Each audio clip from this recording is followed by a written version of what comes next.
There's a saying, born too late to explore the world, born too early to explore the universe, but we are born just in time to explore video games. Though we might not see much of the universe in our lifetime, we can explore a lot of it in Elite Dangerous. When all was said and done, Cmdr Fruity Little Head had had his fill of bounty hunting and bug squashing. The life of the Sigma male Thargoid hunter was exciting, but ultimately shallow.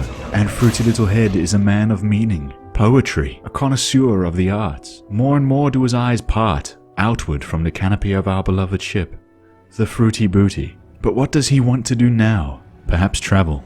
But the task always seems so daunting. Today, I muster up the courage to travel through the heavens, in search of meaning. There has to be more out in the dark of space, places to light up the darkness inside the void of Fruity's heart. Look how sad he is always. We had spent so much time destroying that we failed to spend any time traveling, searching. There's a whole chunk of the player base that only explore, so I've got to be missing out. Perhaps on this journey we will find more than meaning, we will find purpose. All I've looked for in the past has been artifacts from old Guardian ruins, which we would excavate by vandalizing various ancient structures with our rover's laser. However, we've all seen that before. But have you ever seen a man deploy his bug antenna through the top of his head? No, I thought not. It only happens when he gets startled. A small bump will do it. He is a dainty, skittish man. Have you ever seen a man so peak alpha male that he T-poses at you through the bridge canopy of a ship? I also thought not. But how can one man be so weak and pathetic, yet steeped in overwhelming masculinity all the same? Destructive yet gentle. Curious, yet simultaneously oblivious. Alien, yet more human than all of us. It is this duality of Fruity that makes our sad commander so interesting. So to start off our traveling, I'd caught wind of a place near our home in the bubble. Mitterrand Hollow. This is a moon like any other, but unlike any other. Basically, it's a moon with the zoomies. It orbits its parent planet every minute 46 seconds. I crunched the numbers, and that's at least 5 times faster than our moon around the Earth. Touching down as we do, always, in style, I emerge from the Fruity Booty and gaze to the heavens. Relativity is a hell of a thing. It looks like that planet orbits us, day to night every 50 seconds or so.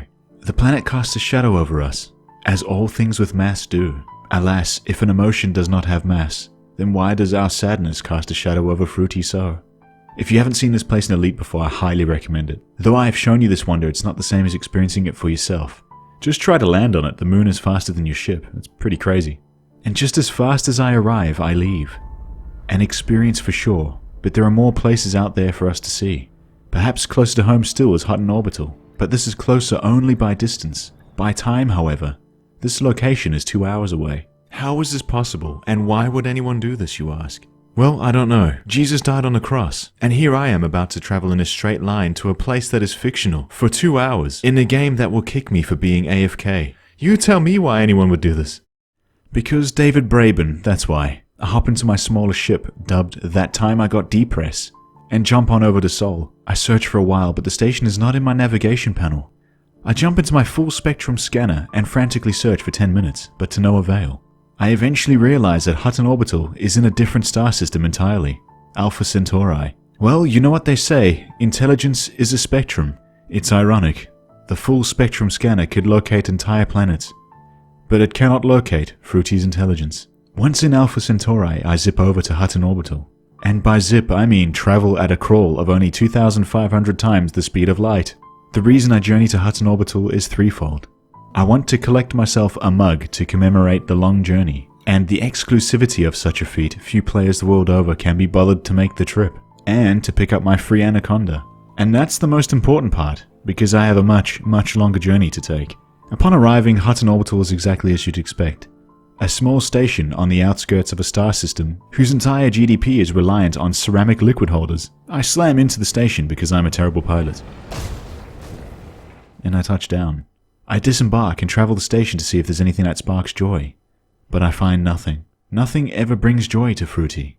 We return to our ship, which has become visibly worn by the journey. A cautionary symbol for us all. I claim my free anaconda before long, and we journey on back to more civilized areas, to prepare for by far the longest journey I've ever taken in this game. Sagittarius A is the very center of the galaxy. All explorers eventually make this trip. The call of the void at the center of all compels us to answer. Even those who have never journeyed there dream of making this trip. And joining the collective conscious of center seekers is a tempting goal indeed. On the way there, I plan to stop in Colonia, a populated region of space outside of the bubble, which will hopefully serve to be our home away from home. To make this trip, I am going to need to outfit the farthest jumping ship possible. I have an Asp Explorer that is already decked out in some other ships, but none of them are really optimized for traveling long distances. They were all sort of stopgaps to allow me to do some traveling in the absence of a long-range jumper. But with this Anaconda that I received for free, we are finally able to do some real outfitting. Initially, I'd wanted to travel off to Colonia and Makuria because it balances that sleek aesthetic that the Fruity Booty brings, while also being small, mobile, and boasting a greater jump range. And also because in my childhood I had romanticized figures like Luke Skywalker flying off in his X-Wing, independent and free to explore the vastness of space. The idea of traveling into the unknown in my little fighter is exciting, dangerous. I want to find my own Dagobah and meet my own mysterious exotic master. But I hadn't once considered that Commander Fruity isn't the Luke Skywalker in his story. He is the Yoda. Alien. Strange. But instead of the Force, his hidden abilities allow him to deploy 5G frequencies from the antenna in his head. Did I say 5G? No, I meant nothing. There's nothing to see here. Move along. A few months ago we took part in a community goal that unlocked us an incredible 6A double-engineered frameshift drive, which until now we hadn't used. Initially I was trying to unlock this because I thought it would work in the Fruity Booty, but alas, intelligence spectrum in it. We stripped the Anaconda bare to make it lighter. The lighter the better. Less weight means we can jump longer distances. After all, our ship still needs to bear the enormous burden of Fruity's depression. I fit the frameshift drive, a Guardian FSD booster, strip away all of the weaponry. Defenseless. If we are attacked, then the Fruity gods may decide our fate. I fit the Anaconda with all D-rated componentry, the lightest rating possible. I massively downgrade the power plant and the power distributor. To the power plant's credit, this is a Guardian power plant, so its output is fairly large for its size. But I massively downgraded the power distributor. Like, seriously, I deleted it.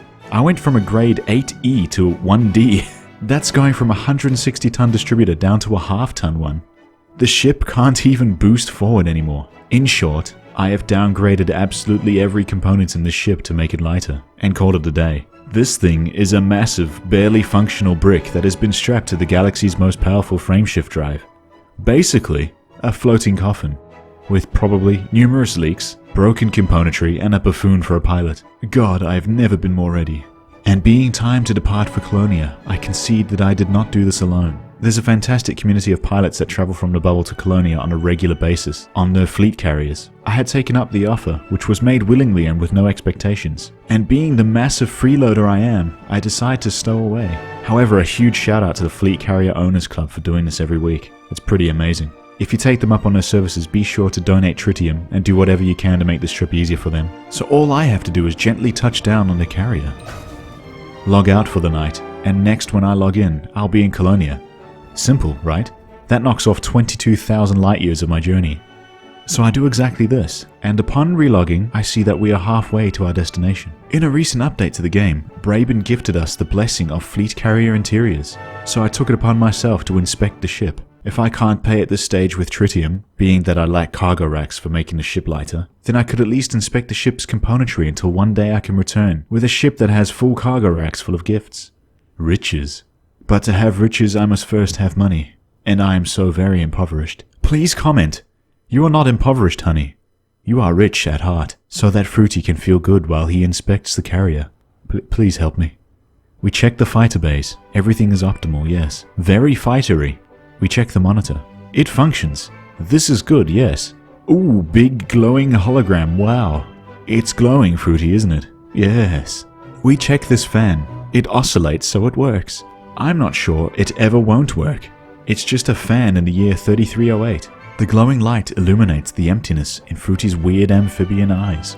We check the pipes. We check the graphs. We stick a pipe right up our eye. We check the troops. Good. But she smiles at us, obviously sexually attracted to the commander. Who wouldn't be? But he does not reciprocate. He is innocent, celibate. We check space and dream of the wondrous things we're about to see. The very center of the galaxy. The time of the jump is nigh. As recommended by our captain, we get ourselves seated. But soon realize the game will not allow us to get back up until I guess after the jump. This sends Fruity into a prey-human subspecies panicked state. What if they're after him? The police, the bubble police. Is this about that time I dumped human fecal matter in that station? I promise you I cleaned it up. But yeah, no, this jump is spectacular. We bid farewell to marching on together. You're doing God's work, Commander. 07. And we plot course for Colonia, a station like many others except this one serves as a capital away from the main human colony based around Earth and in the bubble. This is really cool. I'll pay for that time I got depress to be taxied here, because I definitely want to zip around and potentially make this a permanent home away from home. But for now, this is just a stop-off. We have one more big journey to make. Sagittarius A, the center. I take the time to name my new exploration ship. And if Sagittarius A is a black hole, then what better name than Saggy A-hole? Truly the name of a grand exploration ship. The Saggy A-hole will make history. I love my Saggy A-hole. We depart upon the neutron highway, so to speak. We boost our frameshift drives into trails of these stars to achieve jump ranges of approximately 300 light years. This experience is never not terrifying. But Commander Fruity is like a frog without a brainstem, therefore incapable of feeling terror. His panic attack on the carrier earlier was purely logical. No emotions were involved, none. He willfully summoned terror so that he could get buffed by his adrenaline for superhuman strength. I'll cut out the tedium of the journey, but just so you know, this took me about an hour and a half to complete from Colonia. So no small trip by any means, but certainly not the longest I've ever taken. I once traveled just 5,000 light years in an Asp Explorer, which took me over 2.5 hours, because I didn't understand the prior preparation involved in making these long trips. I brute forced it. It just goes to show how much benefit can come from a little research and how to upgrade your ships for different tasks effectively. Though this ship is a long-range brick, at least I managed to put it together on a budget, and without sinking massive hours into it, which is something I might still do one day in order to maximize the jump range, which I think I can squeeze out another 10 light years or so. And speaking of light years, here we are. I'd wanted to do this for years and I'm finally here. That is super trippy. Not gonna lie, Elite has a way of subverting your expectations. You expect to see a giant black sphere, but I suppose this is just as accurate. The star's light is refracting around the event horizon. And I think instead of a dark sphere, we are seeing the light from behind the black hole, bent to around the front of it. So it's not exactly as if we're seeing light through it, but around it. I'm not so sure. I'm not terribly knowledgeable about these things. But if I'm right or you have an explanation about this, please let me know in the comments. If only Commander Fruity could warp the sadness from in front of him, around to behind him, so that he can move on. This has been an enriching experience for Fruity. To return to the center of creation in our galaxy, around which so much revolves. But so many have done this before us, so there's one more thing to be done to set us apart from the majority of commanders who have made this trip. Ascension. The great galactic ascending of the Fruity Little Head onwards into the heavens of the Milky Way galaxy, the very twilight of matter, a planetary level higher than what we are used to seeing. I want to see the light of the universe behind us, so that there is nothing but darkness before us, nothing but the void, the space around us filled with nothing but Fruity. And that's exactly what happens. There's nothing here. Nothing but Fruity. I mean, there's one star above us, but at this range of over 140 light years, I'm not sure it's even possible at this time to travel there full stop. So one system aside, there is only me, above it all, looking down on the Milky Way galaxy. On a metaphysical level too, as well as physical. He is above all others. A superior being of pure unrestrained genetic perfection. King of the galaxy. King of the universe. King of all amphibian human-based life. From above it all he calls upon his antenna, and sends a wave of 5G signals over all life as we know it. And for just the briefest of moments, he goes from being the saddest man in space to the happiest man in space.